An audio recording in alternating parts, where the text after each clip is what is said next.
Unbelievable experience.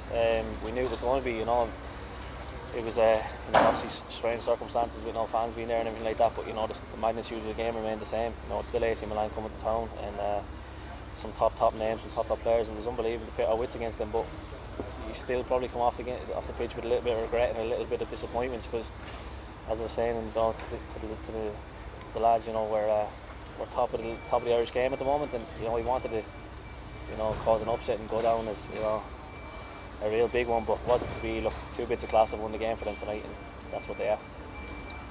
And in terms of chances, you had your moments during the course of the game, and they obviously dominated the ball and dominated the possession. But Aaron Green had a few chances. He brought a couple of saves out of Donnarumma. Yeah, exactly. That's what we just said in the change room there. That's what the gaffer kind of stressed home. If it's an unbelievable save, I think, and if the first one goes in, you never know. Stranger things have happened. You never know, but. Like I said, 2 bits of class for them have won the game, and you saw in the final third of times when they wanted to step up their levels, they were well able to. And I think a 2-0 the game was dead. They scored, I think, in the 22nd minute of both halves, so right at the midpoint of both halves, and it's really been a sucker punch, the second one in particular.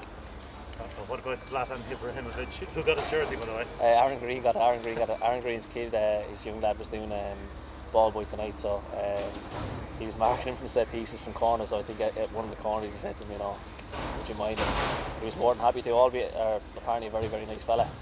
But Aaron Green was the lucky one. Watching a player like that on television, as you have been over the years, and then to get the opportunity to see him up sort of close and personal tonight, this is your opinion of him increasing anyway? Yeah, look, he was unbelievable. We saw the last 20 minutes kind of when the game was probably dead and buried for us. He was kind of doing what he wanted, dropping into his own little pockets, and you just saw his bits of class when he really wanted to. His goal is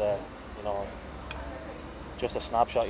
Domestically you might get away with it, but players like that, he's been at the top of his game since he's 17, 18 years old with Ajax, and he was just an unbelievable player. And speaking of domestically, you're on top of the league, of course, now 8 points clear, quarter-finals of the cup, a lot to play for, a lot of exciting times to come for the club, and to get more nights like this back next season. Exactly, yeah. We want to drive this one home now. We're in an unbelievable position.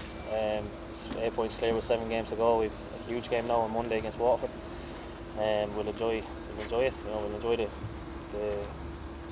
pressure that we're going through at the moment. But this is where this club wants to be. Big nights like this back in Tala and winning leagues, and obviously winning the cup last year. We want to retain that as well, so that'll be our aim for the rest of the year. Gary, there was a lot of talk before the game that AC Milan were in pre-season, but the minute the game kicked off, their passing was sharp. They were very pacey, very quick. Did you feel like you were playing against a team that was in pre-season? No, definitely not. We actually, in my mind anyway, a few lads we were talking before the game, we thought they might have taken a bit of a different approach to the game. We didn't know if they'd, have a full press. I thought they might, sit off us a little bit and let us have the ball at times, but no, there was no sign of it. Their press was unbelievable. You just kind of, when you play against teams like that, you see even the stature of some of them boys. They're just elite athletes, and it was tough, but you wouldn't think they were in pre-season. They were so sharp.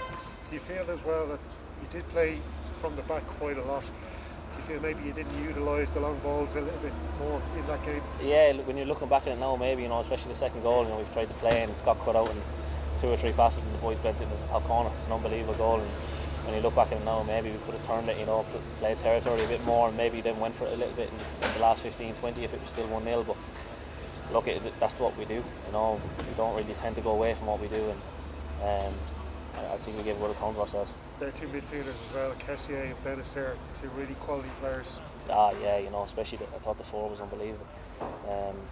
Plays in a similar position like I would for Rovers, obviously. And, sometimes just watching him tonight, his passing and his positions, we were just in awe of him at times. I thought he was unbelievable. The 3 of them, if he were brilliant. It's a really tough one to mark. I don't want to overlabour the point. Over the last couple of weeks, it's been spoken about so much. No supporters at the ground.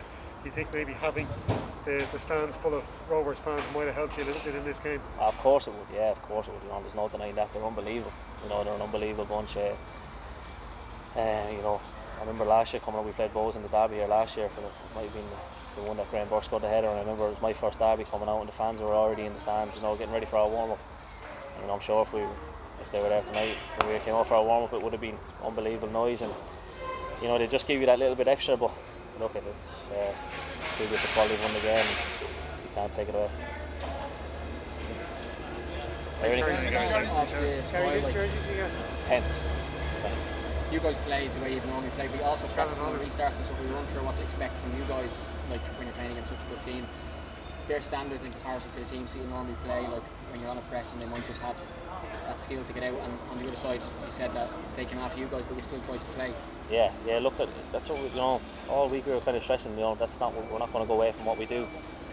Domestically, team setup might not be as good as that, and probably teams don't cover ground as well as they do. They're, as I said, they're elite athletes. They cover the pitch so well, all areas.